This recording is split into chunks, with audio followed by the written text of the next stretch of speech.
Let's start the important topic. SEBI. कोई और example बताऊंगा अभी पढ़ाते हुए। चलो जी। Securities Exchange Board of India was set up in the year 1988 to regulate the functions of securities market. Securities market मतलब shares and debentures. SEBI promotes orderly and healthy development in the stock market, but initially SEBI was not able to exercise complete control over the stock market transaction. It was left as a watchdog, underline the keyword watchdog, to observe the activities but was found ineffective in regulating and controlling them. As a result, in May 1992, SEBI was granted legal status. It is a body corporate having a separate legal existence and a perpetual succession. देखो सेबी जब आया था वो कौन से साल में आया था याद करेंगे 1988 में, लेकिन उसकी दशा एक कुत्ते की तरह थी बिल्कुल, जो सिर्फ घर के बाहर बैठ के रखवाली कर रहा है, लेकिन वो एक्चुअली में रखवाली नहीं कर रहा, उसको जो बिस्किट डाल रहा है वो उसका हो रहा है। ठीक है, तो इसका मतलब ये हुआ यहाँ पे कि उसको उसके पास पावर्स तो थी बट उन पावर्स को वो यूज नहीं कर पा रहा था। कंपनीज नाजायज क्या उठा रही थी, फायदा उठा रही थी। ब्रोकर्स जो थे, इंटरमीडियरीज जो थे, वो इनसाइडर ट्रेडिंग कर रहे थे। अब इनसाइडर ट्रेडिंग के एग्जांपल सुनो। पहला एग्जांपल, मान लो मैं एक कंपनी में डायरेक्टर हूं और मेरी कंपनी डिविडेंड डिक्लेयर करने जा रही है अगले 2 महीने बाद। अब डिविडेंड किसको मिलेगा, जिसके पास क्या होंगे उसके। मैंने ये बात आके बाहर बता दी चाहत को, चाहत ने ले लिए उस कंपनी के शेयर्स कि मुझे अगले 2 महीने बाद क्या मिल जाएगा, डिविडेंड। तो ये हो गया पहला एग्जांपल। ये इनसाइडर ट्रेडिंग ये प्रोहिबिट कर दी सेबी ने बाद में, अंदर की बात लीक नहीं करनी चाहिए।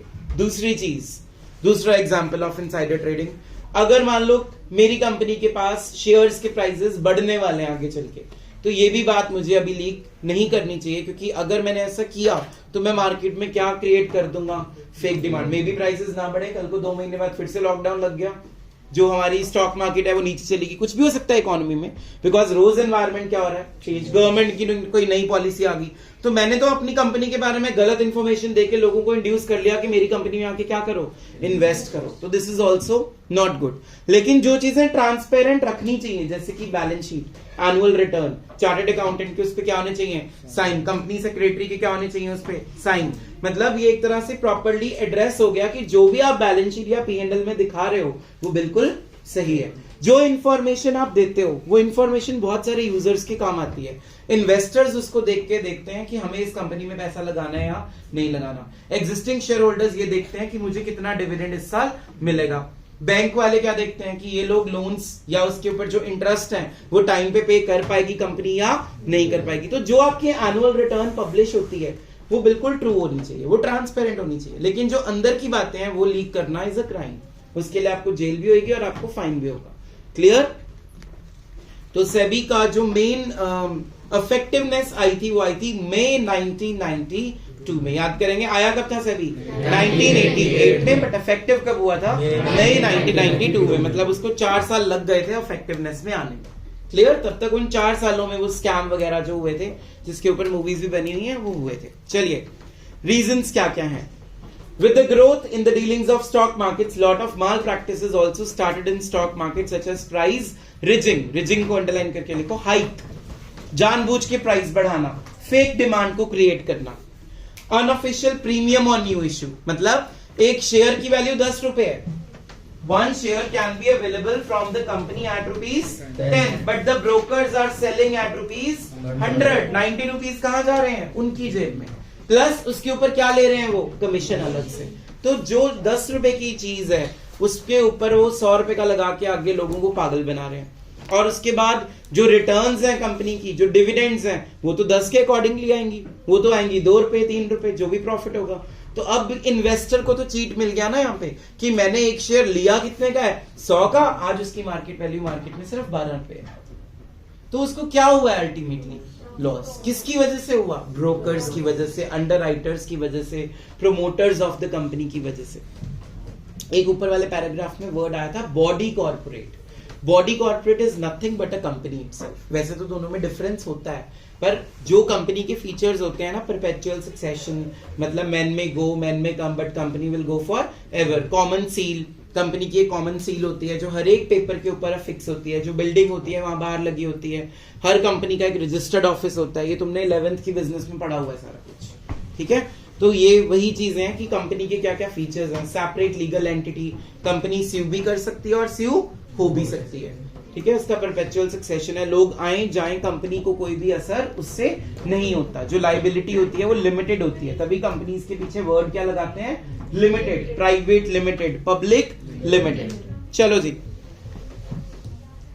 Delay in the delivery of shares, मतलब जैसे हमने पढ़ा था 2 दिन की T+2, 2 दिन के अंदर अंदर सेटलमेंट हो जाती है आजकल डीमैट अकाउंट से अगर आप शेयर्स खरीदते हो। बट यहाँ पे प्रॉब्लम क्या थी, तब डीमैट अकाउंट नहीं थे, ऑनलाइन परचेज सेल नहीं था, तो जो शेयर्स थे वो लोगों ने आज पैसा लगा दिया, उनको 3 साल बाद शेयर्स अलॉट हो रहे हैं। किसकी गलती, कंपनी की भी गलती, ब्रोकर की भी गलती, अंडरराइटर्स की भी गलती। Violation of rules and regulations of stock exchange, जो रूल्स बनाए थे स्टॉक एक्सचेंज के वो कभी भी पूरे नहीं हो रहे थे। एंड लिस्टिंग रिक्वायरमेंट्स, जो कंपनी ने लिस्ट में आना है स्टॉक एक्सचेंज की, वो लिस्टिंग रिक्वायरमेंट्स पूरी नहीं करती थी। फॉर एग्जांपल, मान लो मैं स्टॉक एक्सचेंज हूं और जिसनूर को मैंने बोला कि तूने लिस्ट में आना है तो आ जा, इसके लिए तेरे को इतनी फीस देनी पड़ेगी। अभी इसने फीस दी भी नहीं, लेकिन आप अपनी एडवर्टीजमेंट्स करने लग गया जिसनूर की मैं तो एक लिस्टेड कंपनी बन चुकी हूँ, और लोगों ने उसमें क्या कर दिया, इन्वेस्ट, और लोगों का पैसा लेके जिसनूर क्या हो गया, फरार। तो ऐसी चीजें होने लग गई थी उस टाइम के ऊपर, तो सेबी को आना पड़ा। तो ये सारे पॉइंट्स आपने याद करने हैं। कौन से? Number 1, lot of malpractices, underline कर लेना कीवर्ड्स। पहला पॉइंट है लॉट ऑफ माल प्रैक्टिसेस, दूसरा प्राइस रिजिंग, तीसरा अनऑफिशियल प्रीमियम, चौथा delay in delivery of shares, and पांचवा violation of rules and regulations of stock exchange, and last listing requirements. अब इससे क्या हुआ, इससे प्रॉब्लम क्या क्रिएट हुई? Due to these malpractices, the customers started losing confidence and faith in the stock exchange. So, Government of India decided to set up an agency or regulatory body known as Securities and Exchange Board of India. ठीक है भाई, अब इसके objectives क्या क्या हैं? Regulate करना activities को, पहला पॉइंट पढ़ो, to regulate the activities of stock exchange, मतलब सेबी ने स्टॉक एक्सचेंजेस को अपने अंडर ले लिया। जो 2 मेन स्टॉक एक्सचेंजेस हैं, लिखो इसके नाम, 2 types of stock exchanges are there, anyone knows? Bombay stock exchange and national stock exchange. जल्दी लिखो, Bombay stock exchange and national stock exchange. एक और नाम लिखो जो इंपॉर्टेंट आजकल चल रहा है, OTCEI, over the counter exchange of India. जल्दी लिखो, OTCEI, over the counter exchange of India, over the counter exchange of India।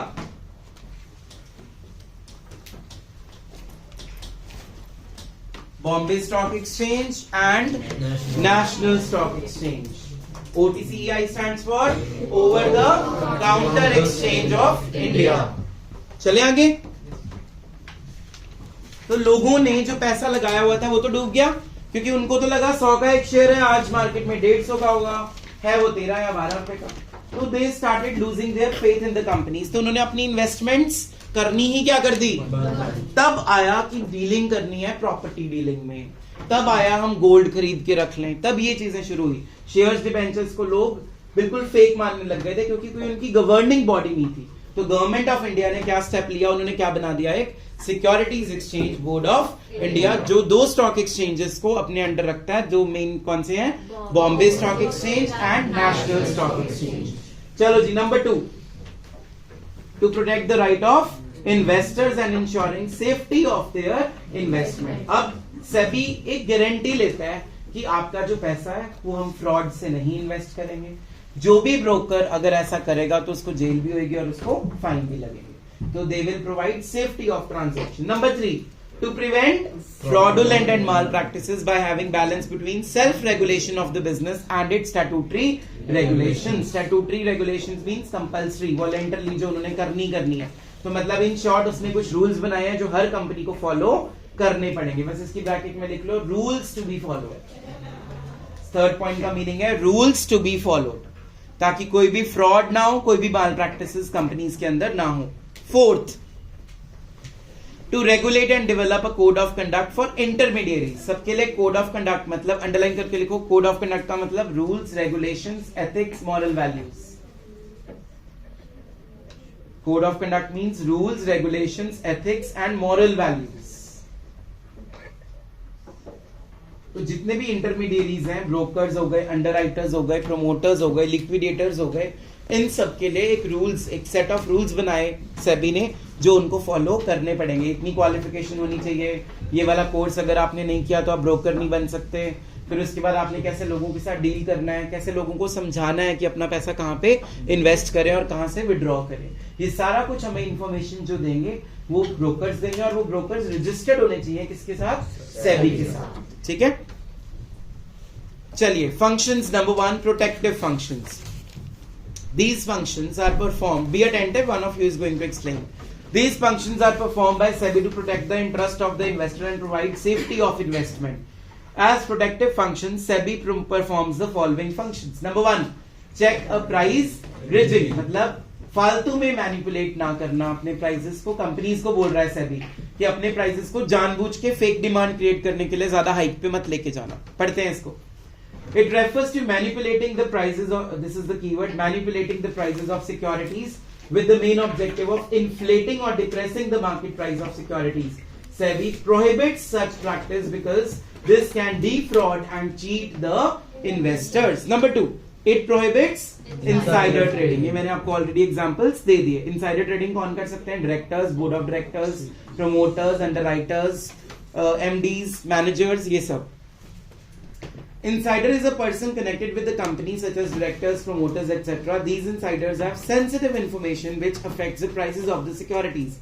This information is not available to the people at large, but the insiders get this privileged information by working inside the company, and if they use this information to make profits, then it is called insider trading. Example, director of the company may know that company will issue bonus shares to the shareholders at the end of the year, and they purchase shares from the market to make profit with the bonus issue.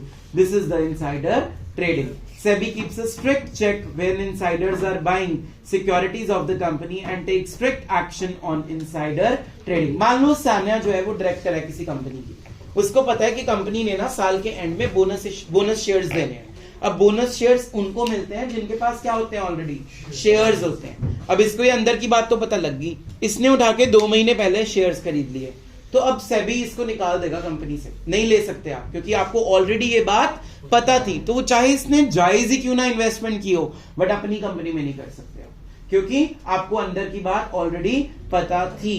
तो आप कर लो, लेकिन या तो starting of the year में करो या bonus declare करने के बाद कर लो, तब आप कर सकते हो इन्वेस्ट। लेकिन अगर आप इस एम से कर रहे हो कि मैं शेयर्स ले लूं, मुझे डिविडेंड ज्यादा मिल जाए, मुझे राइट इश्यू ज्यादा मिल जाए, मुझे बोनस इश्यू ज्यादा मिल जाए। बोनस होता है फ्री के शेयर्स देती है कंपनी, क्या होता है?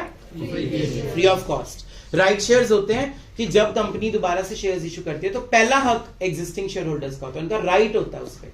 तो मैंने आज कुछ टर्म्स बताएंगे, right issue of shares, bonus issue of shares. तो bonus issue is free of cost, जब हम शेयर्स देते हैं अपने लोगों को। अंदर आता लास्ट मिनट में बैठ जाए, फोन साइलेंट रखिए। चलो भाई, third point, SEBI prohibits fraudulent and unfair trade practices. SEBI does not allow the companies to make misleading statements which are likely to induce the sale or purchase the securities by any one other person. अब क्या होता है, ये बहुत सारे schools भी करते हैं, मैंने देखा है। One of my student faced this problem. उसके ना 90% आए थे 10th क्लास में, लेकिन उसने एडमिशन लेट ली, तो स्कूल्स वालों के पास सीट्स थी, बट स्कूल ना अपनी ज्यादा ही फेक डिमांड क्रिएट करने के लिए या उससे ज्यादा फीस लेने के लिए, private schools used to do this, वो क्या मांगते हैं, डोनेशन मांगते हैं। होता है ना ऐसा, एडमिशन फीस डबल कर दी कि तुम लेट आए हो, या तुमने अगर एडमिशन लेनी भी है तो जितने मंथ्स निकल भी चुके हैं उसकी भी क्या पे करो, पहले फीस पे करो। जबकि गवर्नमेंट ऑफ इंडिया ने ये बोल दिया है कि जो बच्चा अगर पहले नहीं एडमिशन ली जिसने, तो उसकी फीस वो क्या हो जानी चाहिए, माफ। लेकिन फिर भी स्कूल्स ये इनसाइडर ट्रेडिंग वाली चीजें, फ्रॉडुलेंट प्रैक्टिसेस कर रहे हैं। क्यों कर रहे हैं? क्या शो कर रहे हैं वो? कि हमारे पास सीट नहीं है। क्यों? क्या शो कर रहे हैं वो? कि हमारे स्कूल की रेपुटेशन बहुत अच्छी है, कि सीट्स ऑलरेडी क्या हो चुकी हैं, जबकि उनके पास 10 सीटें अभी भी अंदर खाली पड़ी थी। तो ये फ्रॉडुलेंट एक्टिविटी हुई, उन्होंने इंड्यूस किया बच्चों को कि तुम मेरे को ज्यादा फीस दोगे तो शायद हम तुम्हें क्या दे दें, एक आधी। तो ऐसे ही कंपनीज करती हैं। कंपनीज जानबूझ के अपने आप को हाई फाई शो करेंगी ताकि वो अपने शेयर्स के प्राइसेस क्या कर दें, राइज। समझ में आ गया? तो ये चीज नहीं होनी चाहिए। कौन चेक रखता है? सेबी चेक रखता है। Fourth point, SEBI undertakes steps to educate the investors so that they are able to evaluate the securities of various companies and select the most profitable securities. ठीक है, सेबी इंट्रोड्यूस करा है उसने एक ब्रोकर्स की ट्रेनिंग प्रोग्राम। ब्रोकर्स आगे जाके लोगों को एजुकेट करते हैं कि कौन सी कंपनी बेटर है, कौन सी कंपनी की डिविडेंड स्टेबल है, कौन सी कंपनी में आपको पैसा अपना इन्वेस्ट करना चाहिए और कौन सी में नहीं करना चाहिए। तो उनकी बात सुन के समझ के फिर ही अपना पैसा आपको क्या करना चाहिए, इन्वेस्ट।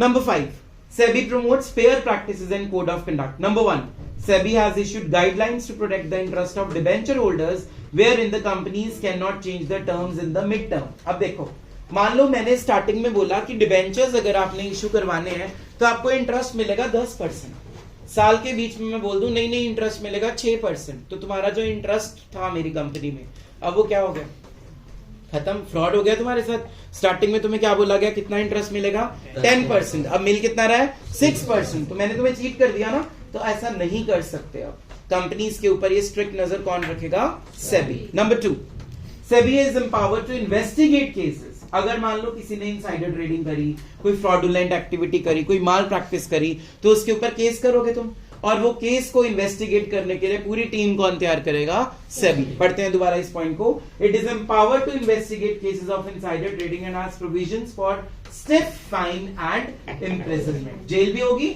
और क्या लगेंगे साथ में, fines. Number 3, SEBI has stopped the practice of making preferential allotment of shares unrelated to the market prices. This is very important point. पहले क्या होता था, कंपनीज कुछ सिलेक्टेड लोगों को शेयर्स देते थे। अब सिलेक्टेड लोग वो कौन हो सकते हैं, कंपनी के बोर्ड ऑफ डायरेक्टर के भाई बहन हो सकते हैं कि नहीं हो सकते, सीईओ की वाइफ। तो ये क्यों कर रहे हैं वो, ताकि उनको बोनस मिले ज्यादा, उनको प्रॉफिट ज्यादा मिले। तो preferential allotment is the main keyword of this answer, underline that. Preferential का मतलब होता है प्रेफरेंस दे रहे हो उन लोगों को। तो अब आप नहीं कर सकते हो ऐसा, सेबी ने इसको भी रिस्ट्रिक्ट कर दिया। तो preferential allotment is also prohibited by SEBI, कि आप अपने अपने लोगों को शेयर्स नहीं दे सकते, जनरल पब्लिक को ही दो, बाहर वाले लोगों को ही दो। ठीक है, ये कौन से फंक्शंस हमने पढ़े हैं, प्रोटेक्टिव फंक्शन। देखो सारे पॉइंट्स में प्रोटेक्शन मिली। अब हम क्या पढ़ेंगे, डेवलपमेंटल फंक्शंस। अब यहां क्या मिलेगी, डेवलपमेंट मिलेगी। Let's read out. These functions are performed by SEBI to promote and develop the activities in stock exchange and increase the business in the stock exchange under developmental categories. Following functions are performed. Number 1, training देंगे intermediaries को। Intermediaries कौन कौन थे, brokers, underwriters and promoters. लिखो, intermediaries में 3 types हैं, brokers, underwriters and promoters. पहले brokers को ट्रेनिंग दो, फिर वो लोगों के साथ जाके बात करेंगे। Number 2, SEBI tries to promote activities of stock exchange by adopting flexible and adaptable approach in the following way. SEBI has permitted internet trading through registered stock brokers, has made underwriting optional, and initial public offering to primary market is permitted through stock exchange. देखो तीनों points मैं समझाऊंगा बड़े आराम से। पहला point क्या है, सेबी ने परमिट किया इंटरनेट ट्रेडिंग। ये हम ऑलरेडी पढ़ चुके हैं। कौन सा अकाउंट खोलना पड़ता है, डीमैट अकाउंट। ठीक है, फिर 2 दिन के अंदर अंदर आप एग्जीक्यूट करोगे ऑर्डर, और उसके बाद आपको फाइनल पेमेंट भी करनी है। शेयर्स आपके पास आ गए, जैसे आपको लगेगा शेयर्स का प्राइस बढ़ गया, आप उसको बेच सकते हो, पैसे शाम तक आपके अकाउंट में वापस। ये होता है। तो पहले ये सब नहीं था।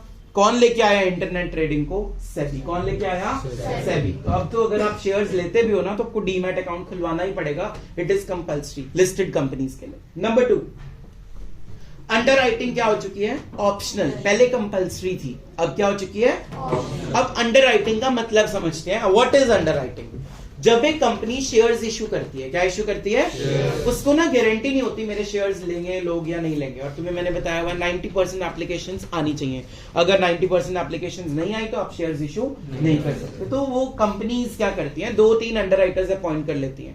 सपोज उन्होंने ABC 3 अंडरराइटर्स अपॉइंट कर लिए।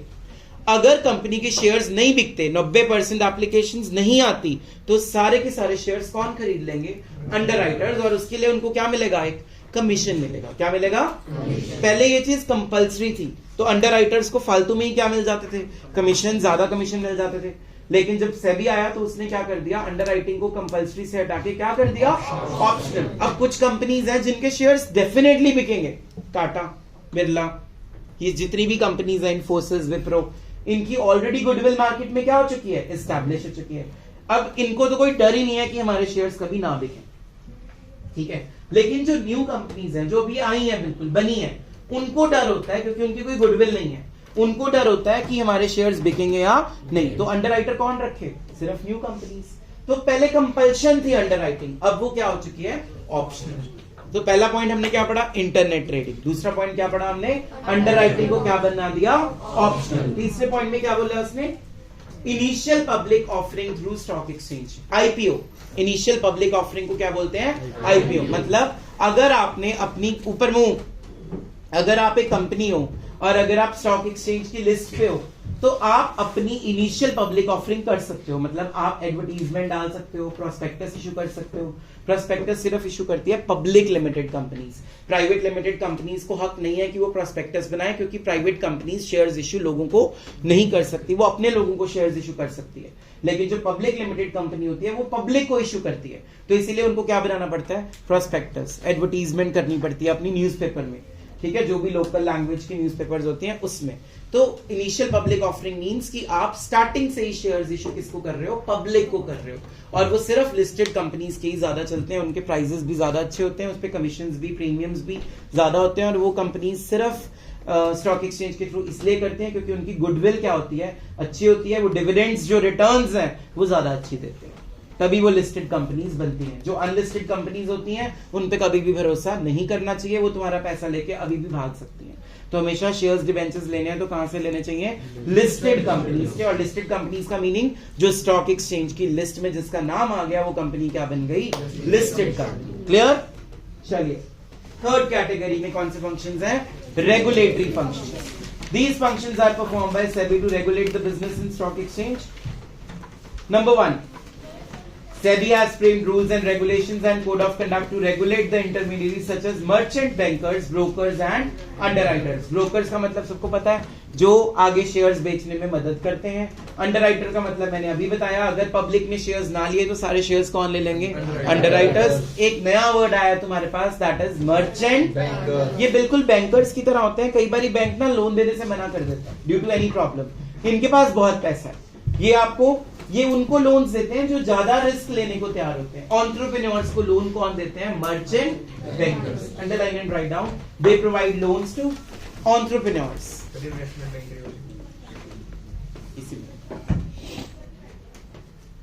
तो इनके रूल्स एंड रेगुलेशंस, इनका कोड ऑफ कंडक्ट, इनकी मॉरल वैल्यूज, इनकी क्वालिफिकेशन कौन डिसाइड करता है, सेबी। कौन डिसाइड करता है, SEBI. Number 2, these intermediaries have been brought under the regulatory purview and private placement has been made more restrictive। यही मैंने आपको यहाँ पे बताया कि सिलेक्टेड लोगों को शेयर्स देना अब सेबी ने क्या कर दिया है, मना, प्रोहिबिट कर दिया है। तो सेम पॉइंट उसने यहाँ पे इस फंक्शन में भी डाल दिया। Third, SEBI registers and regulates the working of stock brokers, sub brokers, share transfer agent, trustees, merchant bankers and all those who are associated with the stock exchange in any manner। मतलब जो भी बंदा stock exchange के साथ जुड़ेगा उन सबका एक रजिस्टर मेंटेन होगा, कब वो ज्वाइन कर रहा है, उसकी कितनी क्वालिफिकेशन है, उसका क्या एड्रेस है, उसकी सारी डिटेल्स उस रजिस्टर में लिखी जाएंगी, ताकि कल को कोई भी बंदा तुम्हारे साथ फ्रॉड ना कर सके। अगर वो बंदा स्टॉक एक्सचेंज या सेबी के साथ रजिस्टर्ड नहीं है तो उसके साथ कभी भी लाइफ में डील नहीं करना। उसका सबसे पहले लाइसेंस चेक करो कि क्या उसके पास उसका लाइसेंस है, ब्रोकर होने का लाइसेंस है। अगर उसके पास वो लाइसेंस नहीं है तो कभी भी उससे शेयर्स नहीं खरीदने चाहिए। Number 4, SEBI registers and regulates the working of mutual funds। ये बड़ा आजकल नया चल रहा है, म्यूचुअल फंड्स को आए हुए बहुत ज्यादा टाइम नहीं हुआ है, जो फटाफट से टीवी पे ऐड भी आती है, mutual funds are subjected to market risk. ये लाइन बोलते हैं, केबीसी देखते हुए ज्यादातर आता है। तो म्यूचुअल फंड्स में इन्वेस्टमेंट करना, सिप लगाना, ये जितने भी पैसे लगाने हैं, तो इनकी भी वर्किंग अब कौन देख रहा है, सेबी देख रहा है। पहले म्यूचुअल फंड्स में बहुत ज्यादा रिस्क था, अब रिस्क मॉडरेट कर दिया ताकि हर बंदा उस पर पैसे लगाए। ठीक है, एक 10 रुपए से आप शुरू कर सकते हो म्यूचुअल फंड्स में लगाने के, तो it is a very nominal amount. अगर लॉस हो भी गया तो तुम्हें इतना बड़ा रिस्क नहीं है। So if you want to invest in mutual funds in today's date, it is the best as compared to shares and debentures.